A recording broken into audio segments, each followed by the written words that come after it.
God is like, hey, I sent you here for a specific assignment, and that assignment has now been fulfilled. And if you keep your eyes on that, then you are going to miss me. And so sometimes, preach.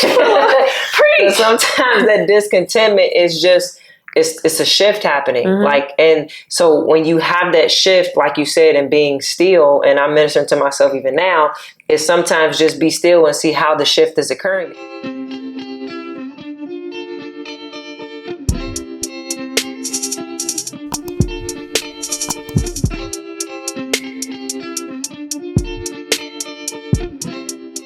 What's up, y'all? Thank you so much for tuning in to another episode of Let It Be the Podcast.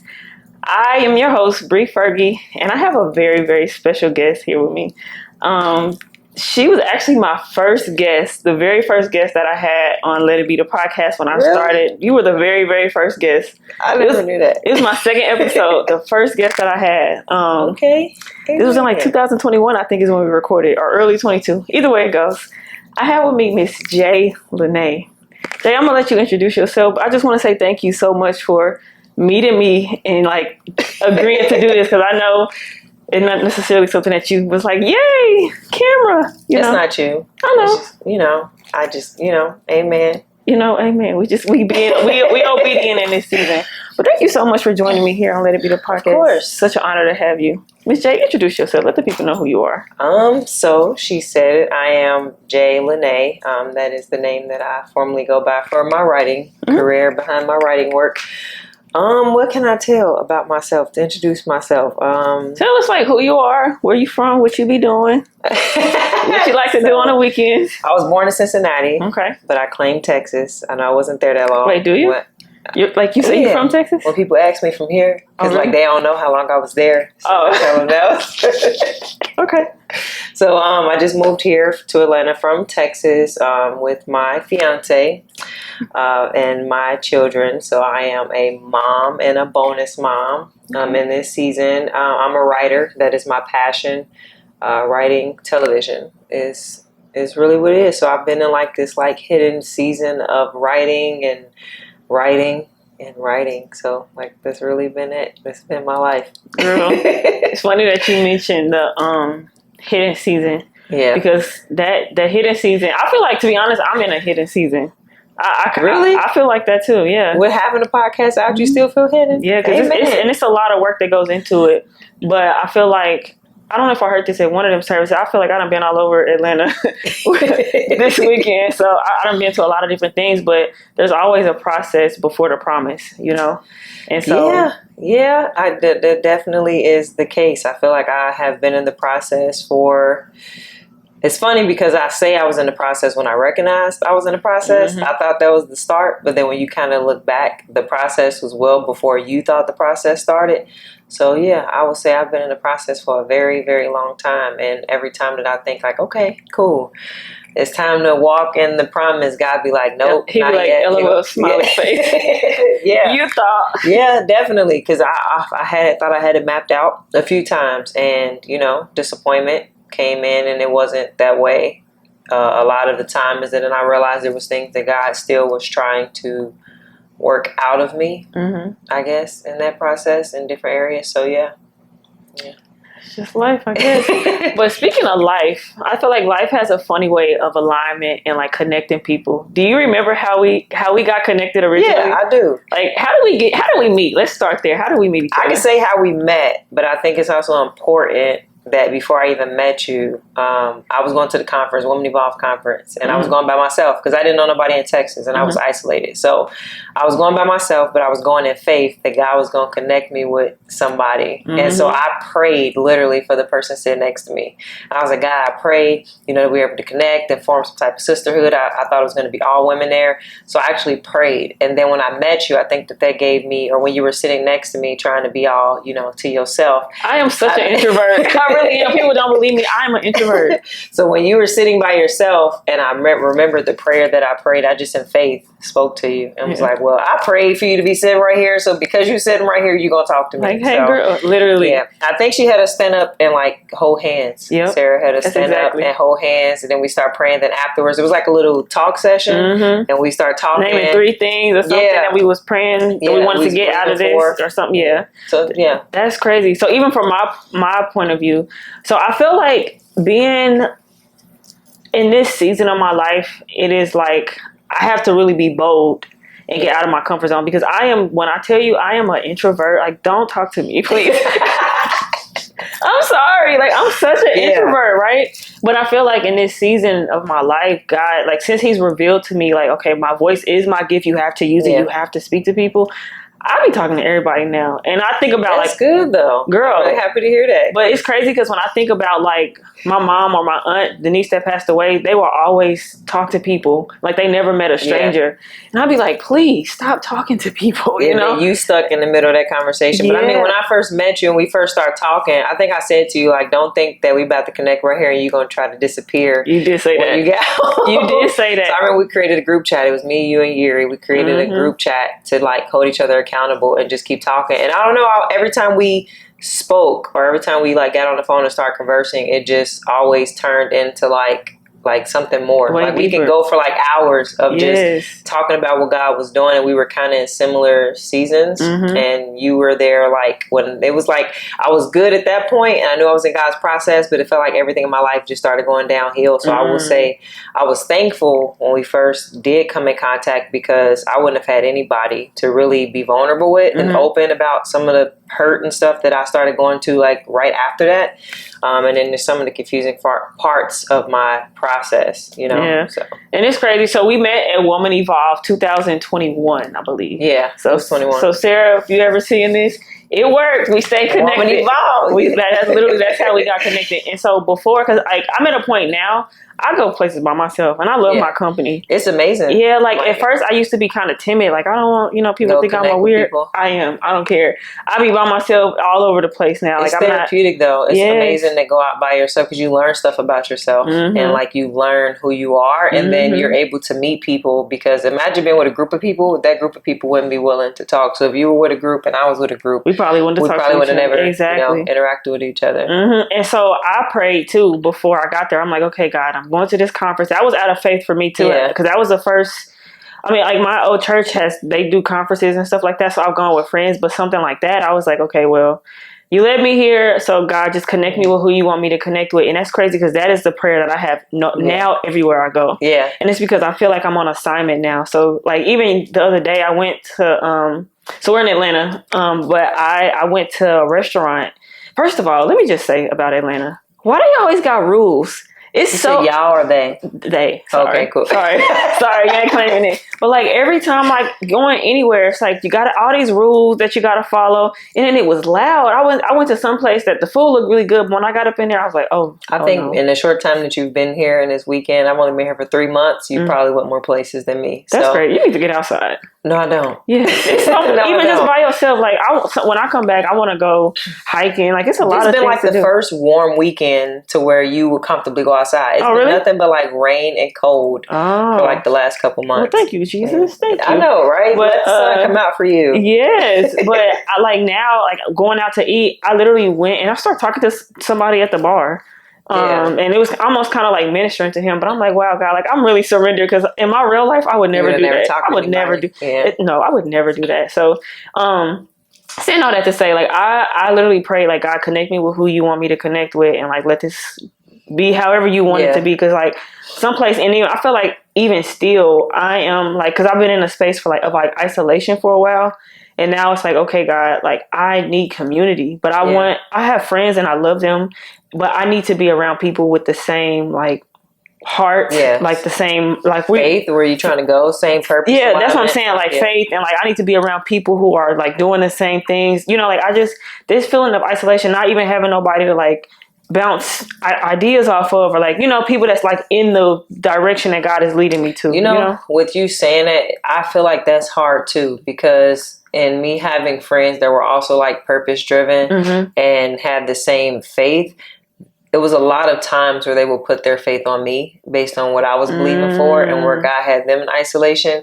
So I feel like it's like a catch-22 when it came to like people that I was connected with, because if God was giving me something, some people believe God for the practical, some people believe God for the, you know, exponential, and then for me, some of the stuff that I feel like I was believing God for just didn't make sense, you know? Like and big faith. Yeah, like super huge faith. And when you talk to certain people who don't have that level of faith, they try to like dumb down what you believe in to make it make sense for them. And I feel like that has caught me up a whole bunch of times to where I would be like, you know what?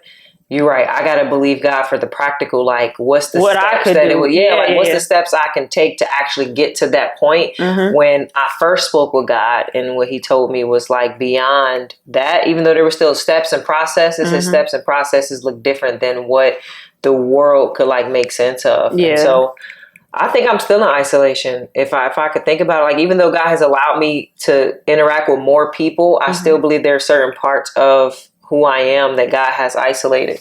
So, yeah. So I feel like same, but I didn't understand it. I kind of looked at it as like a punishment almost. It kind of felt like that. Like, God, what did I do? You know, I said yes to you.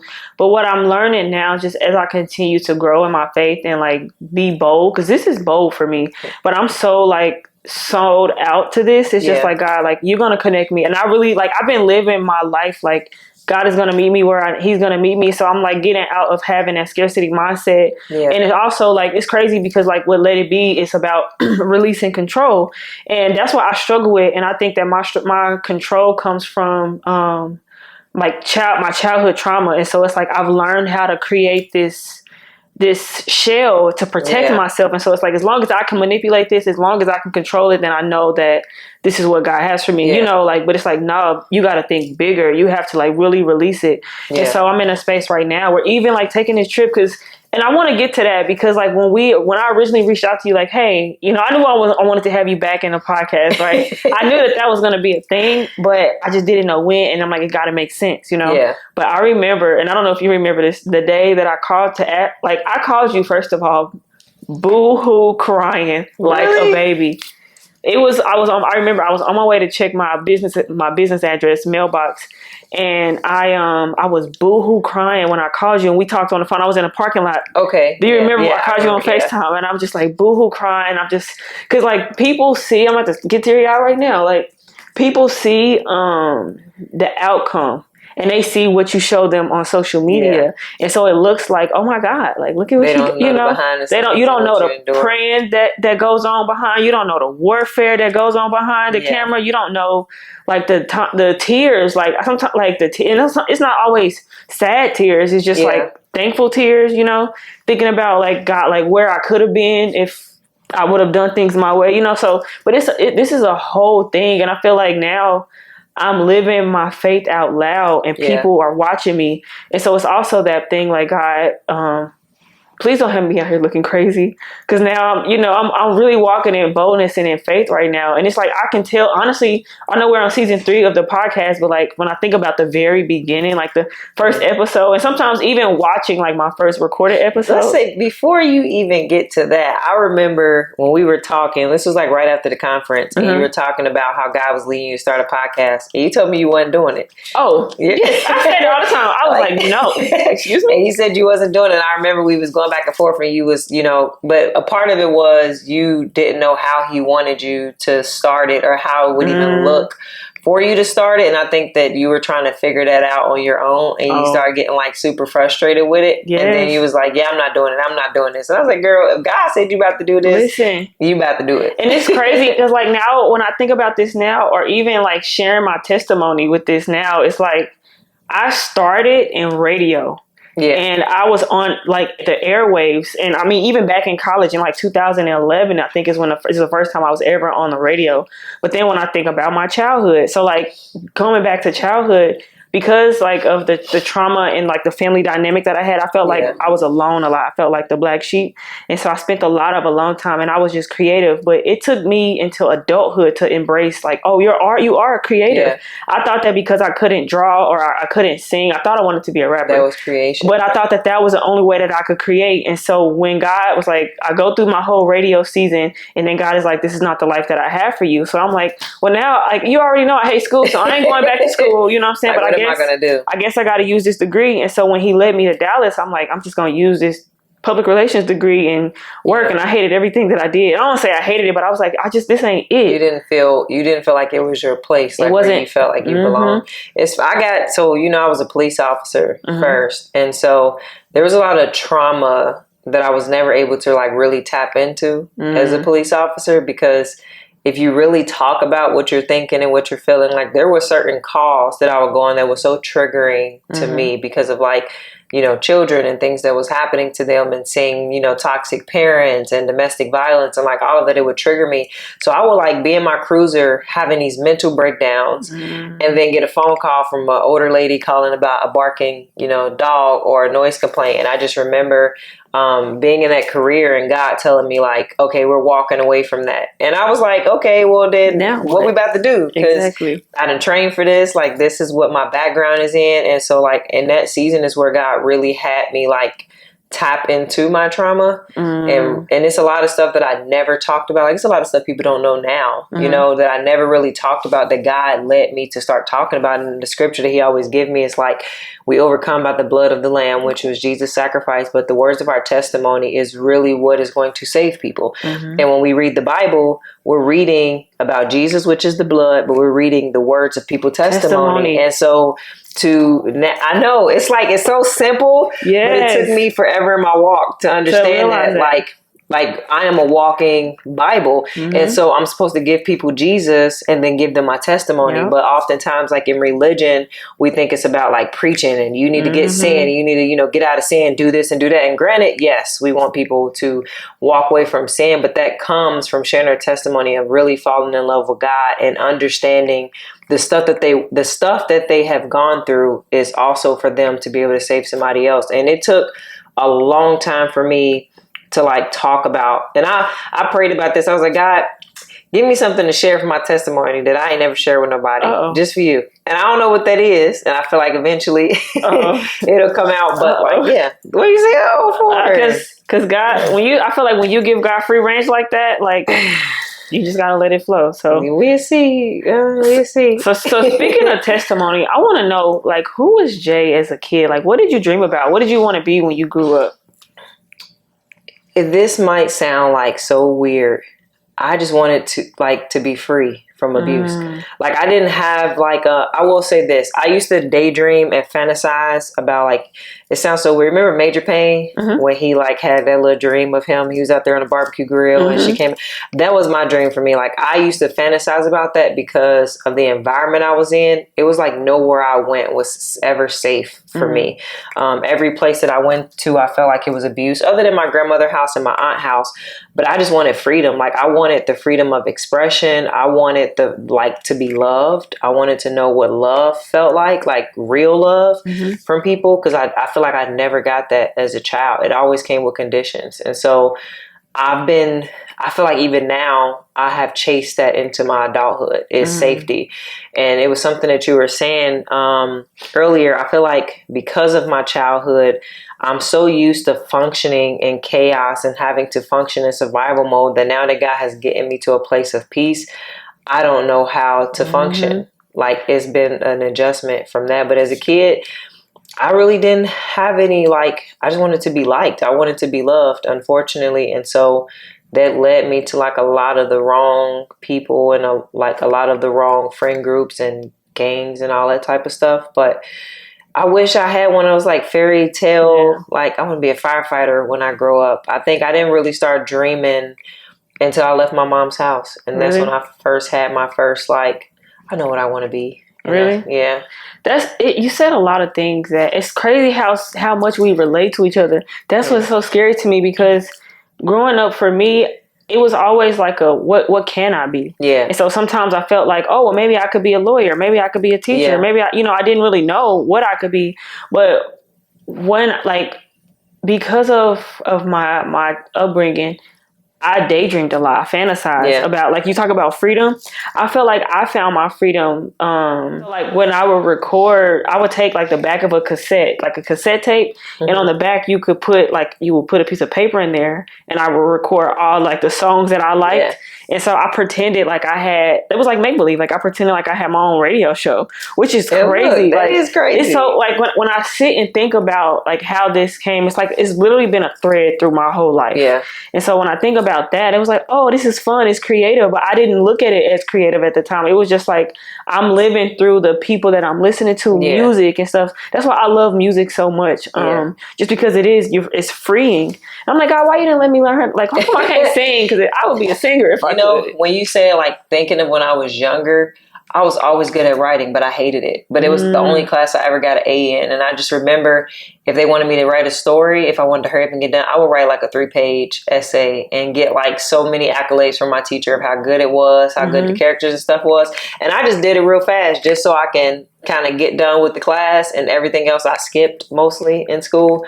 But I just remember as a kid, I was always good at writing. I just hated it. I hated books. I hated reading books. I hated like anything that had to do with a book. Like I didn't have any interest in it. But I remember when you just said that, we had this like cassette player and we made like a home music studio. And I thought I was a rapper. So we like formed we formed this like rap group with my cousin. We was like, you know how you could push record and play at the same time to like record an audio. So we used to make little home tapes, but I always felt like I was entertaining. I just didn't want to be seen by people. Yeah. Like I hated being seen, like even being on like podcasts, and I like to be behind the camera. Yeah. Like I like to not be in public view. So yeah. It's an adjustment even for me. And I feel like, so I was featured in Voyage Dallas. And so I was even specific about the title. I'm like, don't be putting my location. Cause like I'm already like paranoid as it is. Like I always kind of like,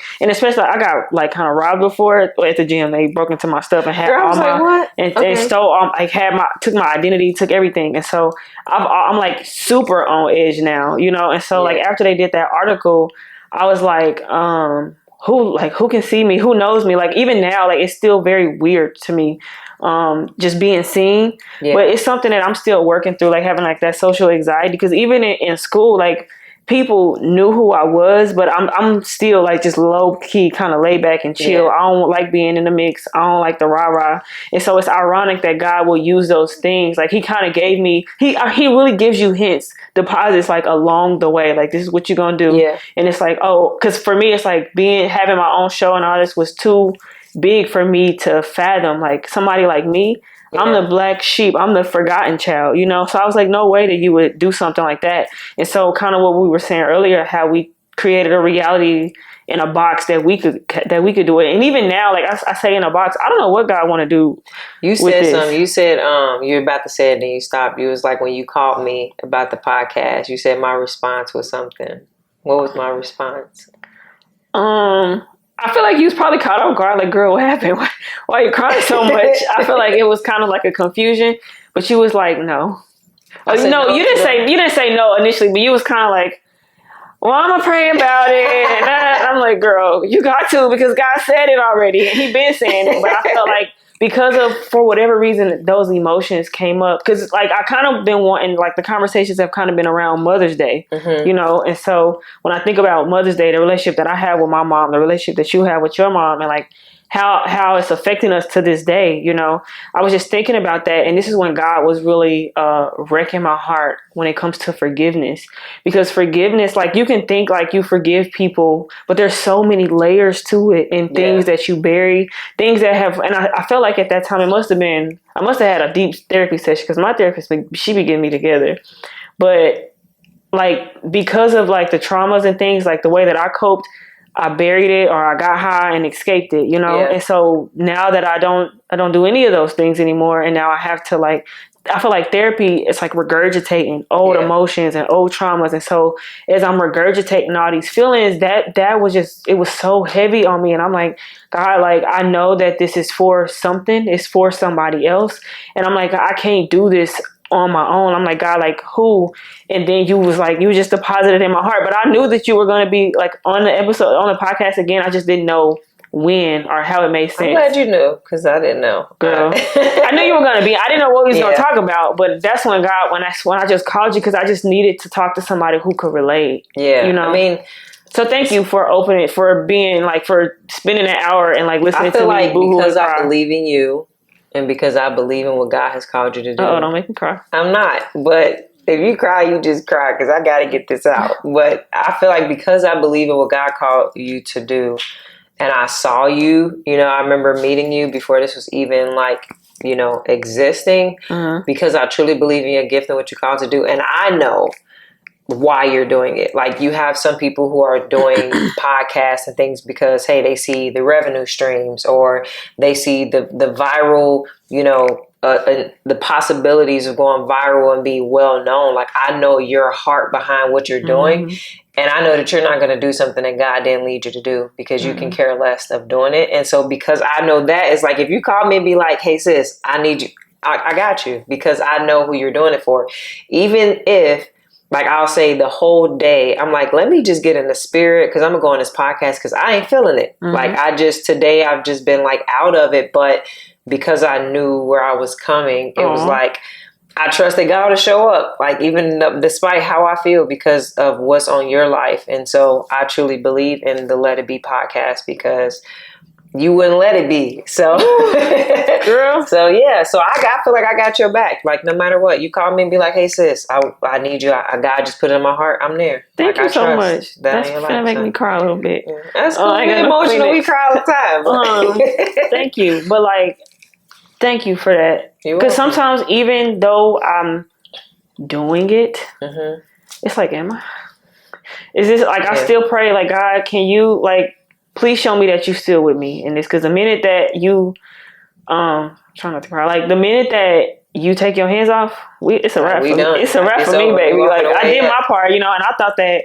when I did audibly, I was like, oh, that was what I was supposed to do. And God's like, nah. And so, like, even, I kid you not, like, even doing this is still a, like, take a step, take another step, the scripture is in Psalms 102, 106 or something like that. It's like, your word is a lamp to my feet, a light into my path. I feel like that is the way that I'm living right now. And that's where we're all supposed to live, though. Like, that's where we miss it. And like, I don't want to become like this whole preacher, but I feel like that's where we're missing, is because I struggle in the area of, I'm a visionary and I'm a planner. So when God tells me to do something, or he gives me inspiration for something, I immediately start planning it. I plan steps A through Z. And when we get to C, we got to turn here to do this. And so I feel like it's been very hard to tame that creativeness, to be able to say, like, okay, God, I'm just going to trust you for the next step. And I'm going to take the next step. And I told you I was listening to that podcast. I think I sent it to you with Ty Galbraith, where he was just saying, like, his next door opened because he was serving in the place prior. Like, he was somewhere serving, doing what God asked him to do. And that's when the door opened to where God had promised him that didn't look like nothing of his plan. It didn't like nothing he was called to do. So I feel like that's because you can be doing this and we can say, oh yeah, because I'm doing this, the podcast is going to become like this big venue and like all these different things. But God could lead you to a whole nother path that don't look nothing like what you thought, but it's exactly what he said. And I feel like that's like should be our guide. It's like just taking the next step. Like, okay, this is what I'm supposed to do next. And if we don't worry about the couple steps prior, then I feel like that definitely will help us be able to stay on track of what God has called us to do. And I feel like even with that though, like, not like serving, because that's like, the idea didn't deposit in me if I wasn't serving. Because I was serving somebody else's vision. It was a service organization. I shared a little bit of my testimony, and he like, I want you to teach Bible study. And I'm like, I don't teach Bible study. Like, you know, I'm a heathen. Like, I don't even know how to do that. But then I was like, oh, God gave me something. Like, because you say like you are a planner, like when you, like, God tell you something, you plan the whole thing out.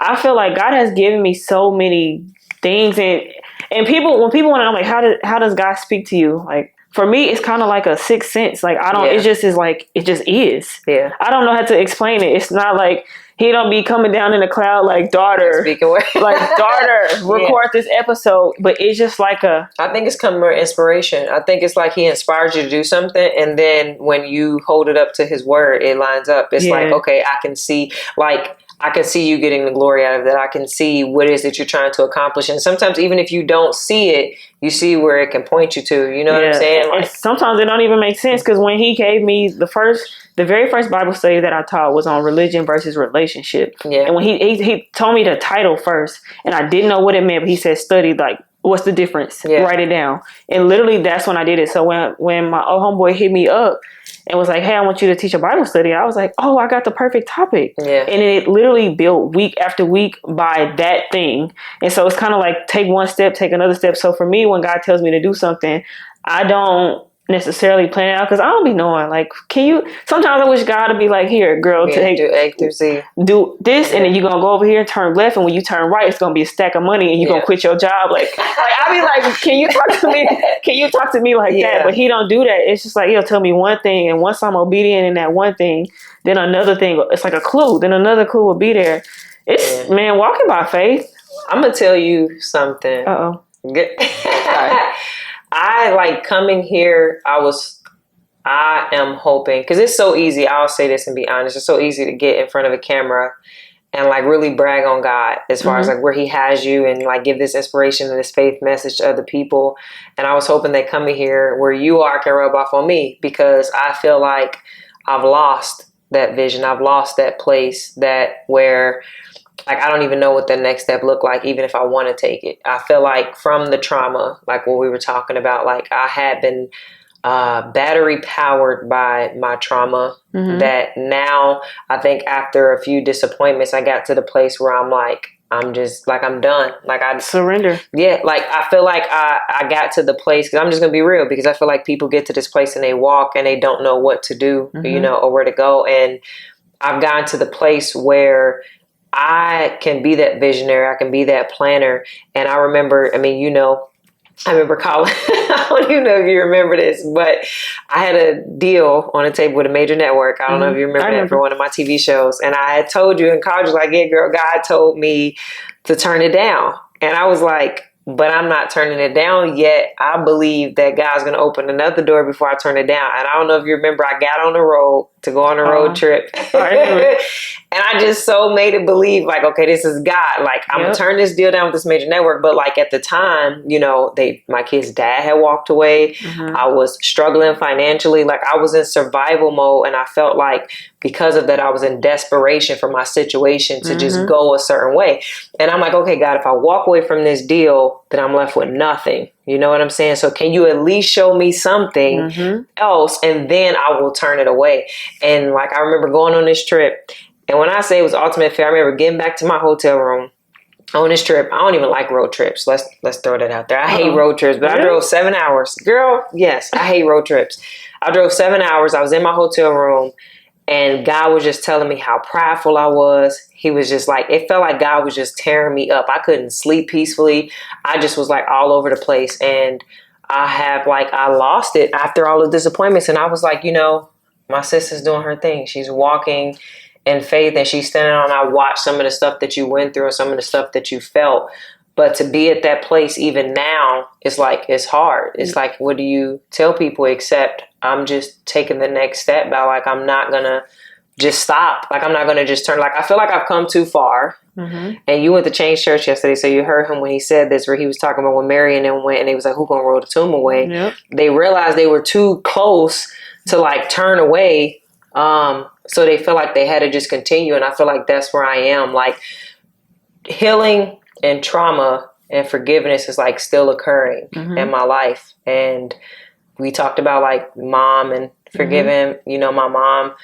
I feel like that's even an everyday battle, because it's easy when things start going bad to remember what happened or remember what they did or didn't do as your excuse, for why you are the way you are in some ways. And so I realized that my biggest reason for fighting and continuing is my children. Really? And so it's funny that you bring it back there because you said a lot. So I feel like, first of all, even real, thank you for that, because like I said, I mean, people see like, oh, well, you don't know what to do, so you're just gonna take the step. But what about when you don't know what the next step is? Yeah. And you just gotta sit, because I have been there. Like when I tell you this, I'm like, God, like you done sent me all the way down here to Atlanta. I came here for selfishly. Like I was like, well, because I don't even know if you remember that, but I told you, I was like, well, in April, I'll come down there around April. I ain't know what, I didn't even know how that was gonna work. I just said it, like I didn't know. But then I ended up coming down here because I went to Keep It Positive, Sweetie, the live show, and so I was like, okay, well, it just worked. It just happened. But I said a thing, right? Yeah. But I didn't know how that was going to come to pass. It just happened. Mm-hmm. And so it's like when you living in faith, like I hope that you can be inspired, girl, because I don't know what I'm doing. Yeah. Still, like when I go back home, to be honest, like I'm so like the timing of God, his faithfulness, because I needed to escape, because my reality is like, and like I told you earlier, like I'm living in like gratitude. I have to continue to be grateful so that I don't get overwhelmed by like where I want my life to be, how I want it to feel versus how it is right now. Exactly, like versus how it is right now, because the way it is right now, like it's about perspective, right? Because I remember praying for what I have right now, and now that I am in what I have now I want something more. But just like God showed up before me then, I'm too deep into this. I want to say this. I just had a thought from what you just said, as far as like how you prayed to where you are now, and now you have this feeling of wanting to be somewhere else. Sometimes that is also God driven, and it's not always just us complaining and not wanting to be where we are, because I realize I'm the type of person, if I get on with a company, I'm researching the entire company to figure out, okay, what position, what's the highest role I can get to? How can I get to that role? And I will plant myself there, and I will try to grow there. But God allows discontentment, because if I don't become discontent where I am, then I will not even look towards the next assignment. And I remember when I was working at this company, girl, I loved it so much. I was getting good money. I had the best cakey job, office, corner office, everything. And I was trying to build myself up to a place where I can get the next role, where I can move to the next position. And God created this discontentment in me of not wanting to be here no more. And I feel like the caution is that the discontentment can come from God, but how we profess that is where we can give glory to the enemy. And sometimes, like where you are now, you definitely prayed where you're supposed to be and you got there.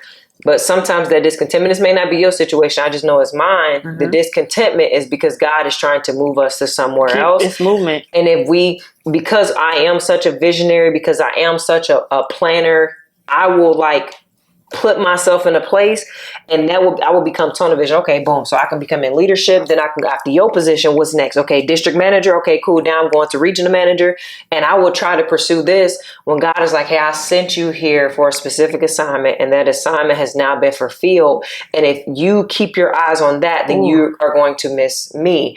And so sometimes, preach.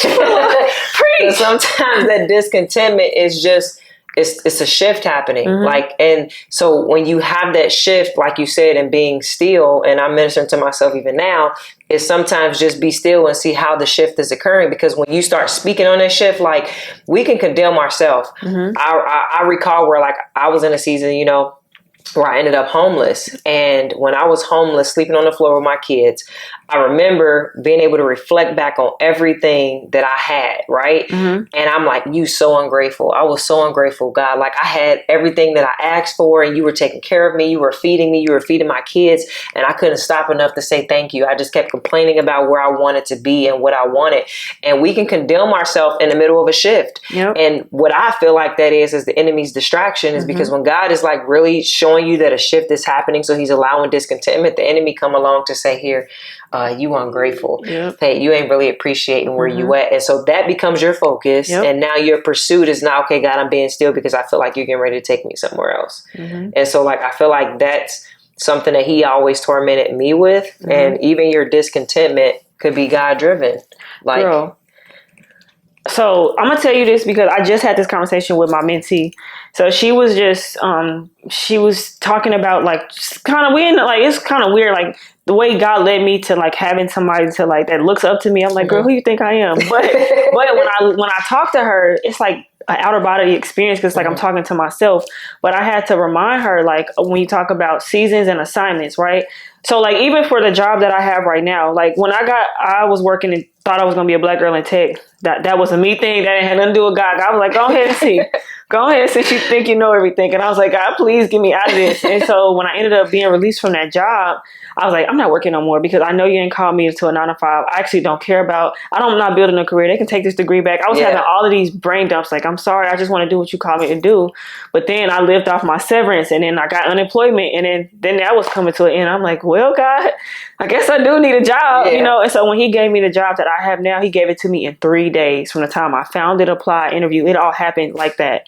And so now that when I got into it, like I can see like, okay, God led me here. A lot of things have happened since I've been here. But then like he's talking about discontentment. Now I'm looking like, well, first of all, like y'all underpaying me for one. I see that. And so then I was like, okay, if I focus so much more on how they're underpaying me about what they want me to build in the future, because truth be told, what they expecting, like, honestly, somebody else going to be running that. That ain't going to be me, you know, but at the end of the day, I'm like, okay, God allowed me to be here. But like I told my mentee, like, what if, like, first of all, this is carrying me across the river. You know, and so if I change my perspective, because so many great things have come from this. I didn't launch my podcast until I started working there. Like officially, I recorded, but I didn't launch it. I didn't file my LLC. Now I'm learning how to write business plans. I'm learning how to do so many things I would have never done. And then I'm also been making so many relationships and connecting with certain people. And so it's like, okay, God, like, let me get out of the mirror because I'm looking at how this is not serving me instead of how I'm supposed to be serving in this season, because you gave me this job when I needed a life raft and it is carrying me from one side of the river to the next. And so it's like, I check myself constantly when I'm talking about, like, I know it's a journey. I'm going somewhere. It's like, this might not be my forever. So what they underpaying me, but God want to see how you going to honor where he has you until he give you the promise, you know? You know what I realized is when I read the word, because like this is really the only way that I was able to stay afloat. And I watched Jesus in ministry. And I'm saying Jesus because, you know, he was the one that I saw moving and he's the one we should follow. Mm-hmm. But I always saw that Jesus never stayed in one place too long, right? And I became assignment driven. But the conflict that I had is that being assignment driven was also a trigger for me as a trauma, because I'm so used to, as a kid, going from place to place to place to place, to school to school. So one way the enemy attacked me was when my assignment was up in the season, he reminded me of the trauma that I went through, of why I had to move before. And oftentimes I took that as rejection. I took that as abandonment. And so when it's so weird, because I'm just getting this revelation. So thank you, Lord.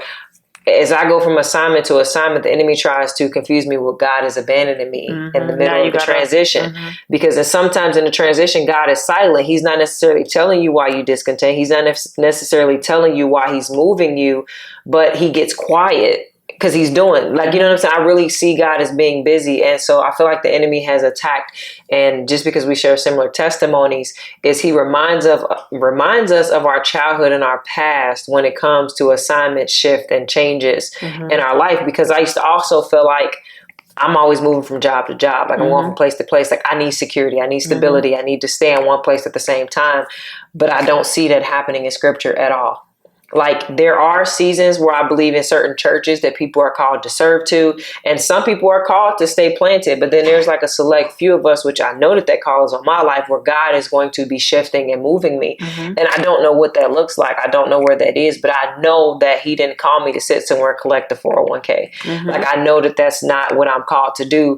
But because of my childhood trauma of feeling like I have to do that in order to be safe and to be stable and to have security. When God shifts me, I look at myself like, what am I doing wrong in this place in order for, like, sometimes it comes with persecution, like that you didn't even do. Like it could be a company or somebody, you know, persecuting you in a job and making you like, what the heck? Like, I'm here for Jesus. Why are you attacking me? And so I think that trying to understand for myself that the stillness and the discontentment is because God is moving and he's shifting something, and it's not because I'm failing, and it's not because I'm doing something wrong or because I didn't appreciate where he had me. It's just like God is like, we finished here, so why are you still, like, why are you sitting here holding on, clawing and crying? Like, I need you to come on, get it together so that I can have you prepared. Because I feel like there's two things that happen in each assignment. God is giving you something, but he's also giving something to someone else. Yes. And if God sent you there, it's a Peter at your job. God just sent you there to tell Peter that God hasn't forgot about him. He loved him. Well, once Peter get that message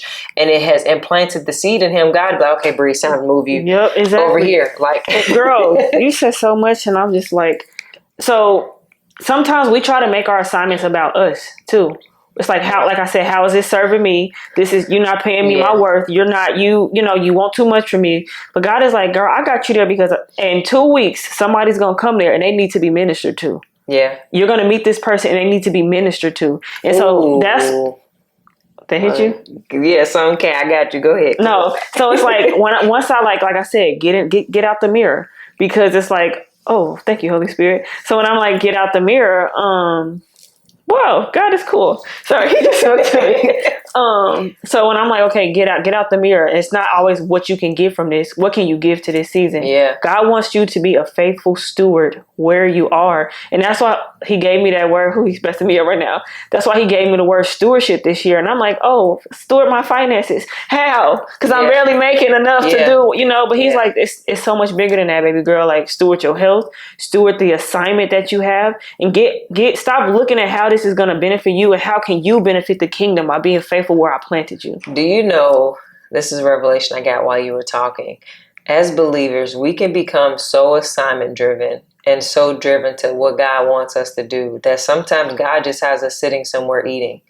Like, he has us somewhere just gaining nourishment. I was just thinking about the job that I'm at now, and I'm just being transparent. As it came to me, as I'm thinking like, okay, God, what am I supposed to be doing here? Why am I here? What is the purpose of me being here? And God says, sometimes I have you just sitting there and I'm paying your bills. I'm making sure that you are sustained. I'm feeding you before I move you. Mm-hmm. But I can become so frustrated in the fact that, okay, God, what is my purpose? What you have for me to do? What is my assignment? Mm-hmm. What's the next word? What's the next mission? Who am I supposed to impact? Who's supposed to impact me? Because sometimes we can just be so just driven on like, okay, God, what do you have for me? What is my assignment? That we don't know how to just stop and be still, because I feel like sometimes in the faith, we make it so performance based. Mm-hmm. Like, what are you doing for God right now? What assignment? And we, not being prideful, sometimes we love coming together with other believers and being able to share. This is what I'm doing. This is what God has me doing. And it may not even be a way to exalt yourself, but that's an enjoyable conversation to have with somebody. But what about that person? I was in a job interview and I remember she was like, so what is your goals for writing? And I was like, I'm going to be honest with you. I knew what they were, but now I just feel like I'm going to write. And when God leads me, all I know is he's given me the call to share my testimony through entertainment and television in a way that changes and impacts people. And I probably look crazy. I was like, now, however he does that, I don't know. I know what my desire to do it, but I feel like all I know is I'm called to tell my testimony. I'm called to tell my story, and it's in the form of writing. And I don't know what God is going to do. But had you asked me this 3 years ago, girl, I'd be like, yeah, I'm about to be on BET and I have my script.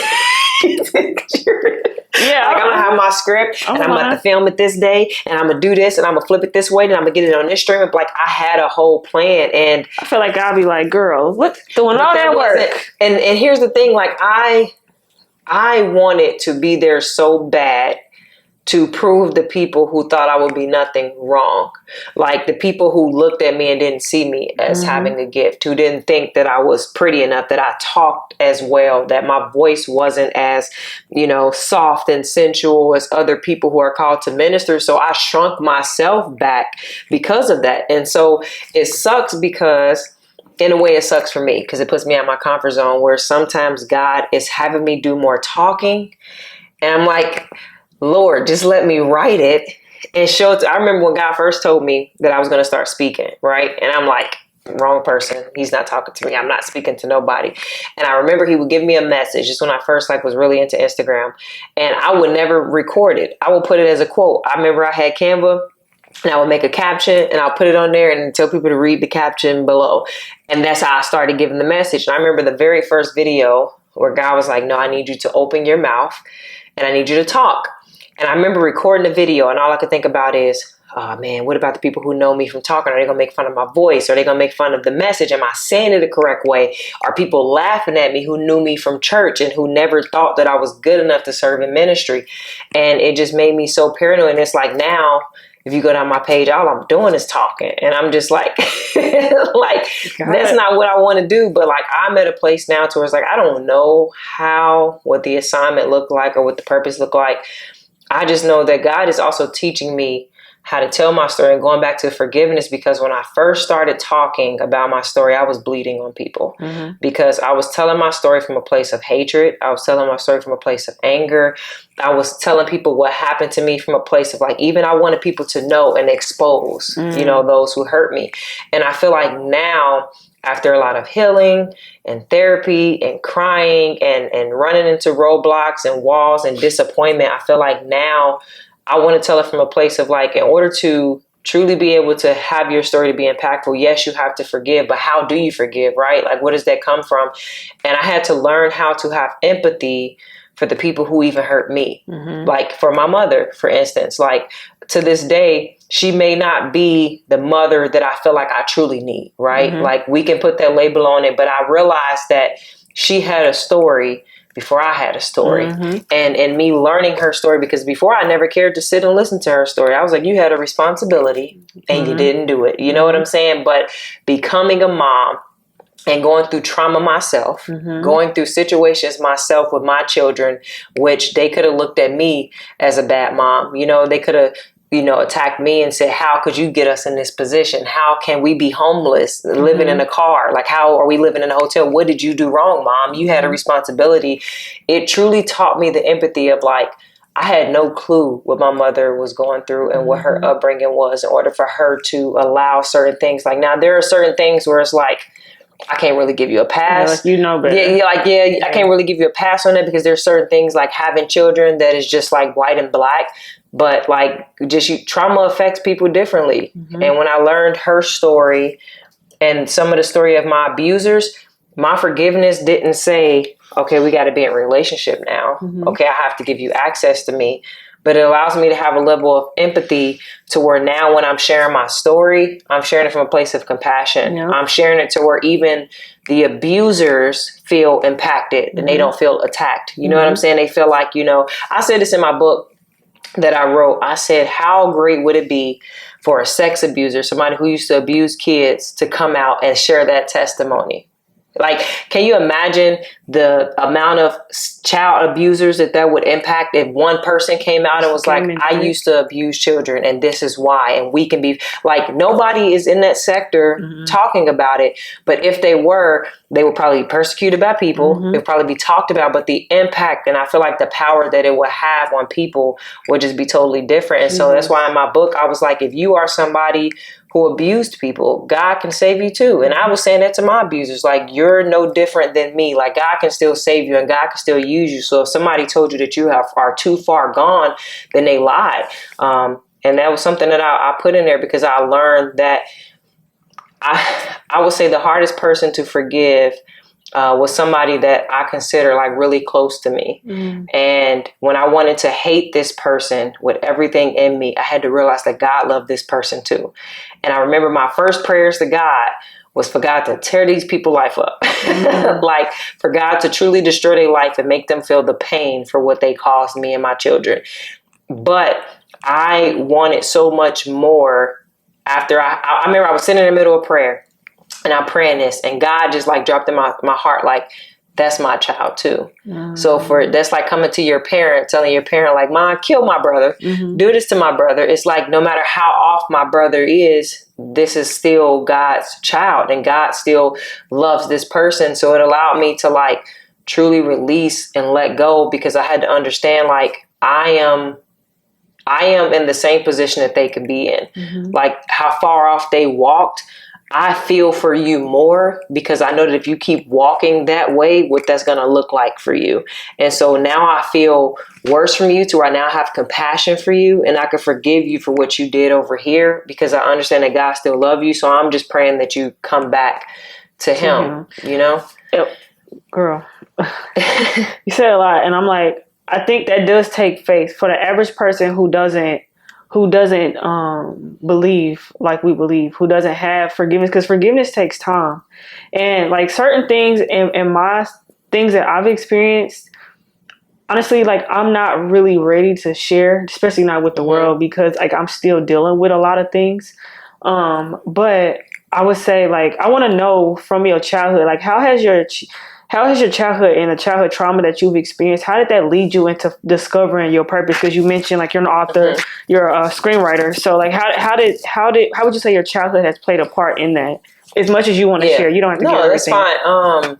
I will say, when I left policing in 2019, I was trying to get jobs in Texas, and I couldn't. And I had my identity wrapped in being a police officer. How long were you in Texas? At that time, I was only there for like a couple months. I moved there July of 2019. So this was like September, October. Okay. I was having a hard time finding a police job. For the reasons why they were giving me, none of it made sense. And I ended up getting to like a real low place of depression where I was going months without eating and sleeping. I was highly tormented by demonic entities, whatever you call it. Like, I was having nightmares to the point I had to play worship music and put it like under my pillow just to go to sleep. And I remember one morning, I had decided that I was like going to end my life. I was like, this is the day. I had nothing else to live for. I could not see where my life could be going. And I remember that morning, my son came in the room and he was like, I think I told you this in the first podcast. He was like, Mom, are you okay? And I said, yeah, I'm good. I'm good. And so that day I was on my way to take my own life. And I got a call from his school that he was in the process of trying to take his life and somebody stopped him. And it was weird because it was like, hold on, I'm on my way to do the same thing. So when I walked into school and I'm sitting here staring at the lady, she's showing me what he used, I don't know what to say because I'm just like, I'm literally about to do the same thing. So what do I say to him?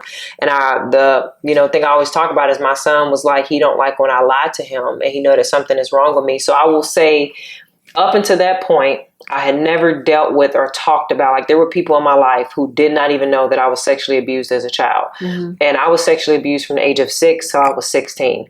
And so it was over 300 times that I can count. And not only that, like, I was verbally abused, I was physically abused from multiple men in my family, not just one. And that was the day where I realized, like, I had to truly deal with the trauma that I had went through as a child because it was now affecting my child because he had no answer as to why he was doing it except something told him to. And I remember God telling me the same plan the enemy has for you, he has for your children. And so that day I went home and I honestly didn't know where to start when it came to my childhood trauma, except I got in therapy. That was like the first thing was, I'm going to find a therapist. I fired about 4 of them before I finally got to one that I felt like was the right one for me. And part of the process was her telling me to write down certain things. And like I said, I didn't know I was going to be a writer. Like, I was still hoping to be a cop one day, but I started journaling. And once I had all these journals, like, it felt so freeing because I would be writing and I would just have these emotional breakdowns. It was like things that I forgot happened to me. God would just remind me of. And it was like certain things that happened specifically as a child that I had like suppressed. And those things that I had suppressed from my childhood were literally tearing me up in my adult life. Like, that I didn't even know was the reason I was doing certain things, but they were literally controlling me. And as I started writing them, one day, one of my best friends at the time was like, I was like, I don't know what else to do. Like, God, I wrote the stuff down. I still can't get a police job. What is my next? What does God want me to do? And he reminded me, like, well, 5 years ago, you said that God told you was going to write a book. And I was like, but I'm not doing that right now because that's not going to pay my bills. I need a job. That's not going to do it. And he was like, well, I feel like when you don't know what to do, the best thing you can do is the last thing you remember God telling you.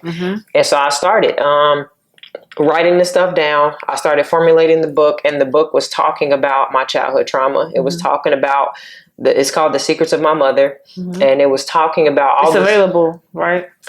Yes, on Amazon, Kindle version. You can still get it on Amazon Kindle.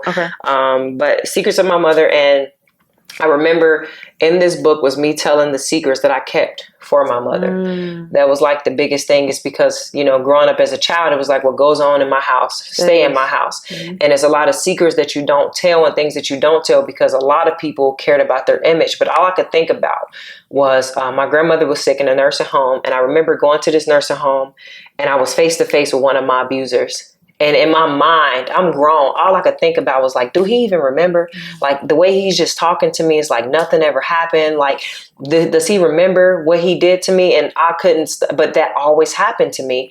And I was like, I really need to release these things that I've never told anybody. But the truth is, when I started writing my story, and I started dealing with my childhood trauma by talking about it, what made me get into the place of like writing is when I started talking about it publicly, I saw the impact it was having on people. Like, not only was it freeing me because I'm bold, I'm courageous now. You want to ask me something, I'm going to tell you about yourself. Like, you know what I'm saying? Like, I was more open to tell my story. But hearing other people say like, oh my God, like you gave me the courage to finally call out my abuser, and you saying this gave me. And so seeing that, I saw God. Like, and I fell in love with the healing that I was receiving and the healing that other people was receiving. And it felt more genuine and it felt more sincere than people thanking me because I responded to their house on a domestic violence call. You know what I'm saying? Like, it was more sincere than people thanking me for not giving them a traffic ticket. Like, I always felt like a cop, but I never felt like a hero. I never felt like I was changing people. I felt like I was providing for my family, and people looked at me as, from where I'm from, as you made it because you're in this uniform, you're getting this money, you at a high level of superiority, you know what I'm saying? This level of authority. But I have finally felt like everything that I blamed God and I was angry at God for, that he allowed to happen to me, it now had a purpose behind it. Like, it now had a why. So you didn't just let me suffer because you hated me. You didn't just let me go through this abuse because you felt like, oh, she can take it, she's strong. You know, a lot of people commend you on your strength. Like, oh, you can make it through this. You're going to get to 18 and you're going to survive all the abuse and the juvenile jail systems and the gang violence. Like, I realized that God looked at me and said, hey, I need you to endure these things because I trust you. I trust you. And like, God said this to me. He said, when I first started writing my story, I started trying to, for the church, make it sound cute, right? Like, fix it up a little bit, not talk too harsh about the truth that really happened, like not really tell the certain details because I tried to make it cute. And I remember God stopped me in my tracks and said, I didn't give you a pretty story. So why are you trying to make it pretty before you serve it to other people? And the church can sometimes make you feel like your story is too dirty for them to receive it. Like, we need you to fix that up and then come back and tell me. I need you to fix up your story and then come back and tell me you struggle with homosexuality, but don't give us the details. Like, tell us you suffer afterwards. Yeah, afterwards. Like, tell us you suffer from sexual abuse, but don't really give us the details. Like, we just want you to stand up and say, I too was sexually abused. But that was like nails on a chalkboard for me because I can only identify with victims. I never found a victor, like somebody who was willing to talk from the other side of it. And so I was like, I'm going to become that person that's a victor. Like, I'm not going to, I was abused and this happened to me. Like, I came from the opposite side and not just a victor and I came past that, but I was able to forgive my abusers. I was able to develop empathy for my abusers. And now I'm using my story to help other people. That's a victor to me. A victim to me was where I was of just continuing to sit back and tell people, this is what I've been through. This is my story. This is what happened to me. But now I feel like God has given me the ultimate book bag to walk around the world with and just open it up and be like, hey, guess what? You in this? Let me tell you how I came out. Let me tell you who saved me. Like, that to me. So I was like, I've become what I needed. I needed to identify with somebody who was using their testimony, not somebody who just kept telling it. I heard this story a million times. Every therapist I go into, I'm so sorry this happened to you. No, I need somebody to be like, listen, this didn't happen to you. It happened for you. And guess what? It happened to you, but it doesn't have to become your identity. It doesn't have to shape you. It doesn't have to control you. But let me show you how you can heal, how you can come to a place of forgiveness. And let me show you how you can take that $1 million story that God gave you and you can go out here and change the world. And that's where... Girl, I'm sorry. You're fine. And that's what I came to. That was the changing point for me to where I didn't want to be a police officer no more, but I wanted to be that victor. I wanted people not to be the poster for abuse, but the poster for somebody who truly has the victory and what that looked like. Because we can always say, I got the victory, but I thought that was just making it. Like, victory is just, I made it through that. I went through this, and guess what? I'm still standing. That's not victory. Victory is I went through it. I experienced it. I overcame it. So now I'm going to take it and shape it and make it into something that's going to change and impact the world. And that's what I feel like I'm doing through television and film. Like, I want to create TV that I'm going to show my true testimony and the true stories. Like, I'll tell you one other life-changing thing for me was when I was reading about David, there was rape in the Bible. You know, I won't go into detail, but just seeing what happened to his daughter, I'm like, hold on, why is the church scared to talk about rape when rape is literally right here in scripture? You know what I'm saying? And I started seeing the Bible from a different place. And I was like, so my story is not too dirty to be used by God. My story is not too, you know, vulgar or too, you know what I'm saying? Like, it's not all the way out there. The stories that the church is pushing away is actually the stories that's going to change and impact people. And so I feel like that's the place that I'm at now. It's just the how is still working itself out. Girl, the how is you're already doing it. Girl, you said a whole lot. Like, I'm like, my God, like, girl, first of all, especially when it comes to the church, right? And this is why I know that God has set us apart for a time as this. And that's why you see so many people who are rising up right now, who are, I mean, I think some people do abuse their platforms that God gives them, but there's a few far in between that's come and they're authentic and then they're sharing and they're able to take accountability. Somebody that I really, really like is Megan Ashley, like her podcast, because I just watched her episode with Latarius on Dear Future Wifey, and she was taking accountability. Like, no, I wasn't perfect in my marriage, or I wasn't perfect in my friendship. This is what happened. I learned that I was manipulative. I was this, that, and the third. And I feel like God trusts people like that. And that's why I know that I don't even know her personally, but, you know, like, that's why I know that no matter what, God is going to continue to provide for her. The same with Crystal Hazlett, like her podcast, I'm really drawn to her light. And that's why, like, God is going to continue to provide. The same with you. Just like you don't know what's next, God is going to continue to provide, because even out of all the things that you've experienced in your childhood, the things that you've experienced in adulthood, learning how to forgive your mom, learning how to see your mom as human. I said this on an episode that I did with my cousin last season, that like God, he knew that he knew that I could take the things that he allowed to happen to me. Not that they were right and not that God did it, but life is life, you know? And so like he allowed certain things to happen to me, but he trusts me with it. And he knew that I wasn't going to destroy the world around me. Instead, I'm going to be the victor behind behind the things that's happened to me. I'm not a victim now. And so it's like, okay, this is what happened. I'm going to tell the real story, especially when it comes to church, because maybe we're not supposed to be up in the pulpit. Because personally, I don't really, I'm in community. I understand why we're supposed to be in the church. Like, I get it. And I serve in my church too. But what God is calling me to, he's not calling me to the pulpit. Yeah. He didn't tell me that. You know what I'm saying? And so it's like, okay, well, I'm going to tell my story, because I'm very rough around the edges. Like, I lived a very ghetto life before. Like, that's why I say people see me now, but you didn't see me when I was moving things around around Kansas City. You know what I'm saying? Like, you didn't see the conversations that I was having, like the people that I was around. Like, you see me now, but God, even in the midst of all of my rah-rah, God knew that, like, I trust you. I see you, and you doing all of that stuff. And once all that fails, because God has kept me from prison, girl. Like, there's so many things that I've done, like, low key, that it's like only God could save me from this. Only God could remove me from this environment before this happened. Only, you know. Yeah. And so it's like, even though, like, because even like I said, I don't know what's next, but I know that God has his track record. He's never failed, even when it didn't feel good. Yeah. Even when I felt like, why did you allow me to be abandoned? Why did you allow me to be abused in this way? Why did you allow certain things to happen to me? Yeah. And it's like, it's not happening to you, it's happening for you, because as you're growing through it, because like, and it doesn't mean like when you sharing your testimony, don't think that it's like, okay, well, once I get I was about to say the Grammys, Lord, once I get the Emmy and all these things, then I'll go back and tell how I got here. No, you do it on the way. Yeah, and that's why, like, God has given you a gift. Document it. Journal. I journal every single day about my brain dump. Like, and even now, like, I'm very vulnerable on my podcast, and it's not something that I necessarily enjoy, because I don't want people to know my business personally. I don't want people to ask me questions, you know.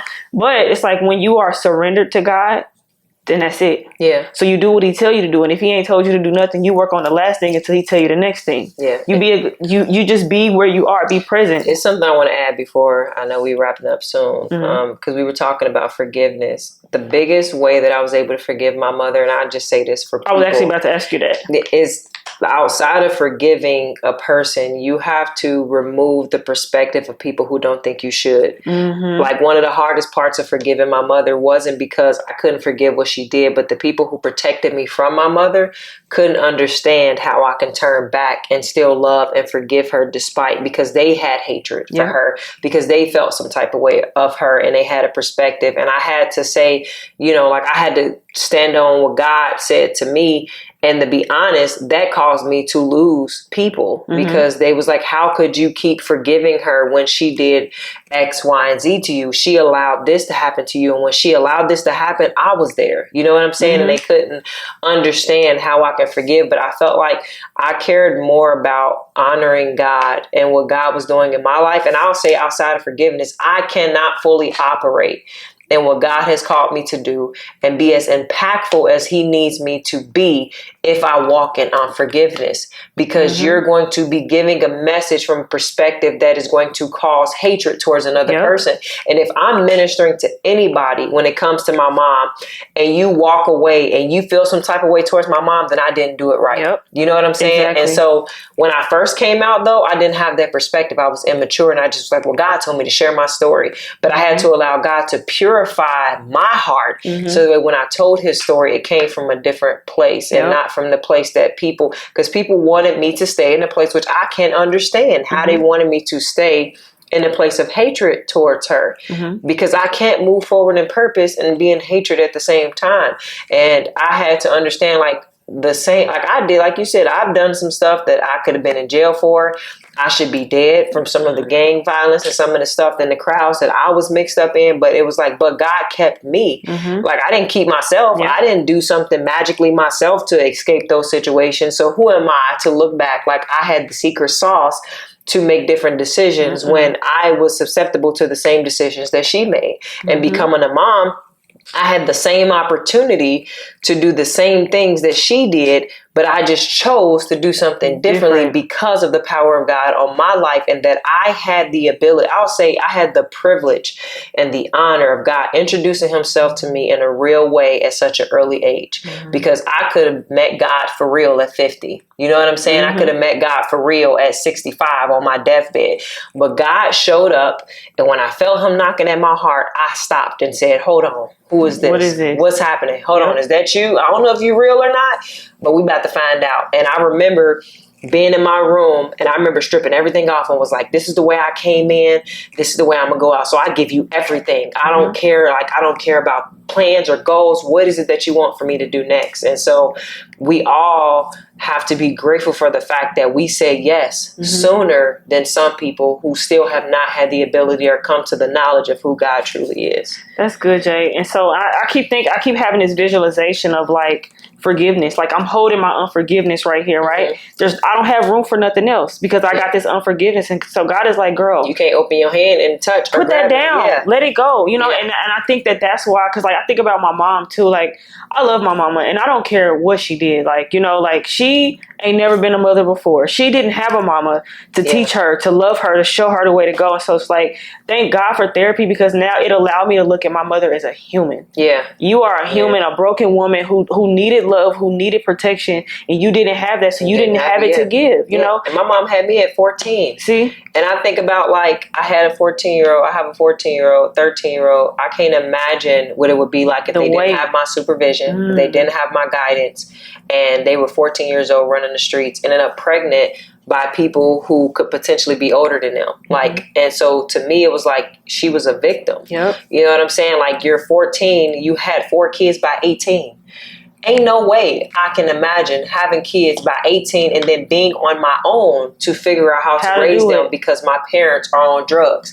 So it's like, there's so many things that it took for me to get to a place of empathy to really listen to her, because nobody ever gave her the opportunity to talk. It was just like, oh, you fast, you this, and you chose. Right, you are. You're 14. I felt like some of the adults in her life failed her. So when I was able to have a different perspective, and like I said, I'm a mom and I have 14-year-olds, I'm looking like, what would you have done if I'm not here? Some little girl came and told you that she pregnant, and now you got to figure out with this little girl how y'all about to do this with nobody to guide you, nobody to teach you, nobody to show you how to still pursue your dreams. Like, you're still immature in a place of not knowing what it means to be a parent. And so, or even be a person. Yeah, you know, like you still figured out how to be a child. Yeah, like you still learning. And I think that, Jay, like we were saying, like when we get out of the mirror, like, why me? And it's like, when you think about your journey, the path that God has you on now, to tell your testimony, to share with the world, he need a time such as this, because you had to do the work to be healed. And forgiveness is not easy, because there's still, like, I forgive my mom, but there's still some times where I'm like, I had to come back and... But forgiveness is daily. Yes, and that's what I was about to say. Same with us and God. Every moment, like, there's times even now that my mother do things that could potentially send me back. But I have to consciously, intentionally say, again, I forgive her, and continue to move forward in my process. You know why it's like that too, Jay? Because, like, just like God forgives us daily, we fail because we are broken people. Every day we got to come to God. Every day. You know what, Lord, I messed up. So it's sorry. Like, who am I to hold? That's why, once I realized the power in forgiveness,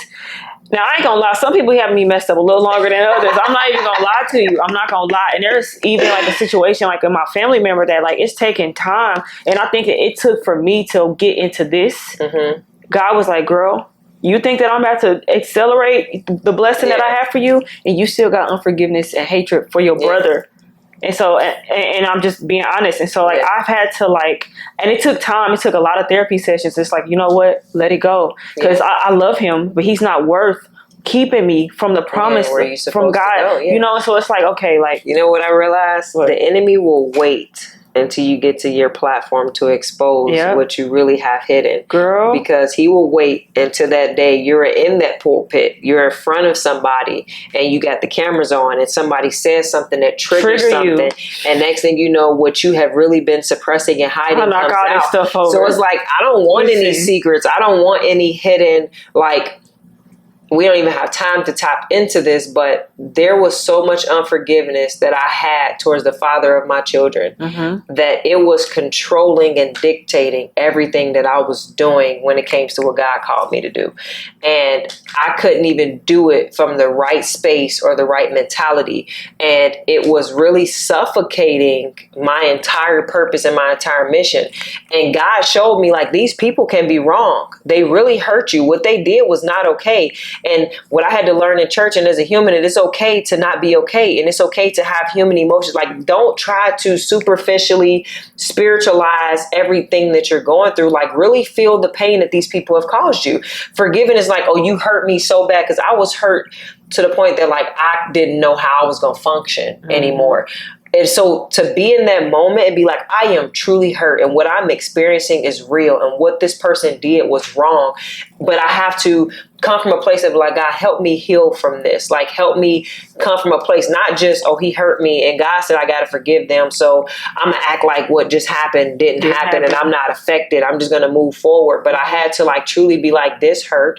I'm hurt. And whether it take me months or weeks to truly heal from the pain that this has caused me, to really adjust to the pain before I can get to the place of being, like, at peace with the forgiveness, then that's how long it takes. Like, so don't think that, you know, the forgiveness have to be, oh, I woke up today, because God forgives you. Pray instantly. God is like, boom, see forgiveness, let's go, keep moving. But we are human. You know what I'm saying? And so I'm not giving it as an excuse to say, hold on to something. What I'm saying is, give yourself the time to grieve and really process what happened to you. And be honest about what you're feeling and what you're experiencing. Because if you try to hide it and suppress it, at some point, Pastor Darius said this, he said, your pain is going to come out one way or another. So it can come out by you opening the door and being able to healthily and in a good way talk about it and express it and heal from it. Or it's going to come out of anger and rage and passive aggressiveness, because you're trying to hide and act like nothing is wrong. And then when something happens, you're just being passive aggressive towards other people, or you get into a relationship that exposes it. And so I'm like, I choose to let it come out by saying, like, I'm hurt, I'm broken, This affected me. Whether I'm crying for 2 and 3 days and I got to call my friend and still keep talking about the same thing, and she give me that space to cry about it, which you did, thank you. It's like, if I have to do that, then okay. But I'm going to get up and keep moving, and I'm going to allow the forgiveness for some cases to be the process that it needs to go through. Some forgiveness we can be instant. I forgive you. Just said that to me. Cool. I forgive you. It's cool. You didn't mean that. You don't even know what you just said. Cool. But some hurts, it takes time and sometimes seasons to truly heal from. Like the season of forgiving my mother took almost 2 years to truly work through the process of therapy, the process of writing, the process of talking about, the process of talking to her, the process of talking to other people. Like it was kind of like a whole 2 years of a season of getting to a place where now I'm content and I can love you for who you are. Girl. And so good. This is so good. And so I feel like too, like with people who might be struggling with unforgiveness, like know that it is a process. You can't just wake up like, you know what? Let it go. I don't care. Cause you do. You know, because I felt like, oh, I forgive him. I'm not mad at him no more. It is what it is. No, girl, it is what it is, and you still mad. And you still mad. And so, like, even at the mention, and you said something. I said this to my mentee too. I was just like, thank God that He's protecting us. And I heard this on somebody's podcast. I don't know who, or maybe it's somebody's live, but they were just saying like, thank God that you allowed me the space to unravel privately.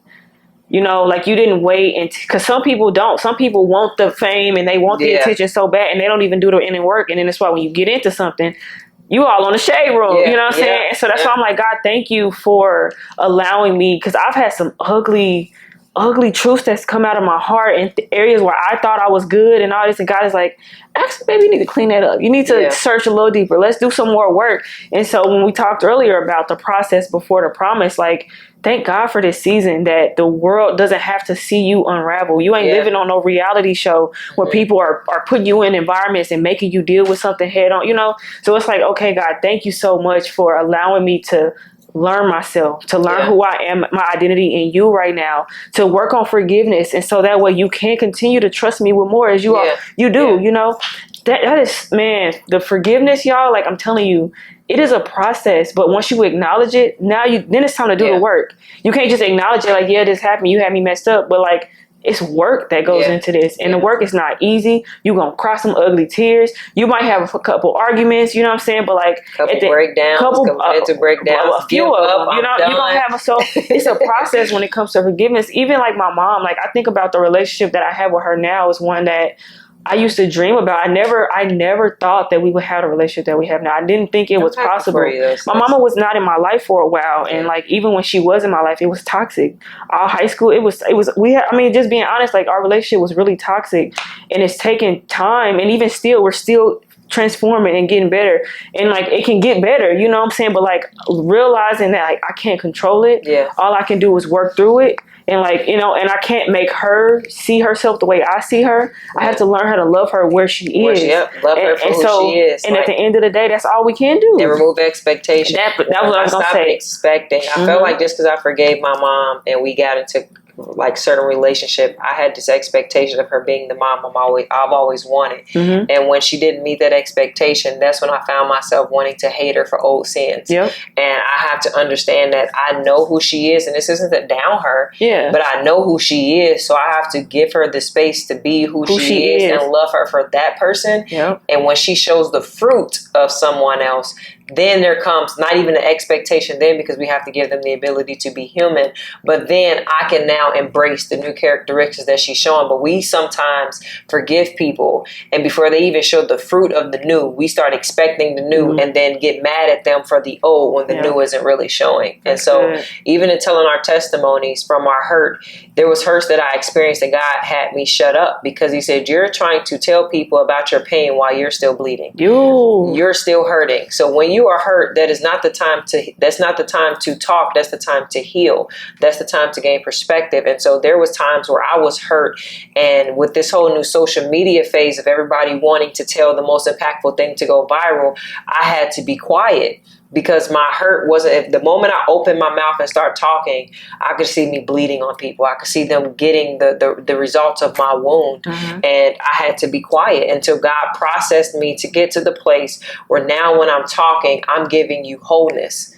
I'm giving you something more that you can take what I'm telling you and you can apply it to your own life. But by me just sitting here saying, yeah, girl, Bruce did such, like, you know what I'm saying? Like, what you about to do with that? You know what I'm saying? I'm bleeding on you. And so it's even weird because people bleed all over people on social media. There's some things that people might be talking about that I have to scroll because I don't want you bleeding on me, because I realize that certain things will affect my subconscious. Certain things will affect my mental. Like, so I can't listen to certain things because that person is still bleeding. I can look and be like, okay, yeah, that person isn't ready to share, but they're sharing from a broken place. And if I let you give me that, then I feel like it's going to do something to me. So there's certain testimonies that I can't listen to until I hear God, until I hear the wholeness. So I see the process you went through, because everything that God gives us is a gift. And God said we are so easy to thank him if we get the new car, if we get the new house, we get the new job.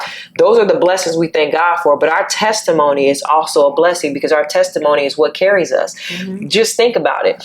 What carried you from the past couple seasons is your testimony. You sharing your testimony, you standing on your testimony, you in some way giving your testimony is really what has carried you. But we're not willing to sit back even in our pain and be like, God, thank you so much for letting me experience this, because in you letting me experience this, I was able to grow into a person I could have never imagined to be. Like, and that's what I feel for my testimony. All the pain has got me to this place. That's so good, Jay. that is so good. So I got one more question for you. So sharing what you shared about your mom and like learning how to forgive, how has the relationship that you had with your mom impacted the relationship that you have with your children, or with you as a mom now? How has that played a role? Oh man, that's deep. It is deep. Because it can have a negative connotation, but it's really a positive thing. I feel like my mother has made me a better mom because I've learned what not to be and what not to do. And I learned from her mistakes. And I would say her mistakes and her learning and her inexperience, I sought out knowledge in certain areas that I didn't have the understanding. Like in certain areas of, I'll say one of the biggest things is discipline. We're in this age of like gentle parenting and, you know, old school parenting. And so in looking at the way that my mother disciplined me, I'll use that as an example. It came with a lot of chastisement, a lot of putting down, a lot of, I didn't have a voice, even in discipline. And the fact that my children are going to be children, they're going to make mistakes, I give them a voice now. I allow them to communicate even when we are discussing their discipline and what they did wrong. It's not that I allow them to explain themselves, because, you know, kids are going to sometimes try to manipulate and put stuff in there. But I also explain to my children the why of what I'm doing. If they have a consequence, I'm teaching them through the discipline. I'm explaining to them why I'm doing something and why this is something that I should do. And so I feel like in the way that my mother parented me, it made me very angry. It made me hate myself. It made me just look at myself like I could never do anything right. And I think that the way that I pour into my kids and that I'm intentional about being a mom, I say in the most loving way, she taught me how to be that by what I wasn't able to receive. And it's easy to be like, oh, I tried hard to not be my mom. But when I tried that in the beginning, it came from a place of like, some of the things she did was probably good. She just didn't do it the right way. Right. And I had this motivation when I first became a mom, like, I'll never do this. I'll never do that because my mom did this to me and my mom did that to me. But I had the wrong motivation. And I found myself being her in times that I really didn't want to be. But when I was able to forgive and like really look at like, okay, it's kind of like school. How did my mom respond to this? What can I take from what she did or what she taught me? And I can make it to where it's the right thing based off of what she did, and then put it with God and ask God for understanding and knowledge. Because a lot of my parenting, like this time, my kids will tell you, they'll do something and I'm used to like parents just emotion. They go straight into, you know what, you're not doing this and you're not doing that and I'm just going to do this. There's times that I tell them like, hey, what you just did was absolutely unacceptable and wrong. And I truly don't know what the correct form of discipline is. So I'm going to pray about it and I'll get back to you. that was a whole new thing for me, because I had to understand that there was some ways that I did not know how to be a mom, even from looking at what I didn't get, that I truly had to go to God from like scratch. Like, Dad, like, what do I do right here? And the biggest thing is, I can say I learned how to be a parent for my mom, but I truly didn't. I learned how to be a parent by looking at how God parented me.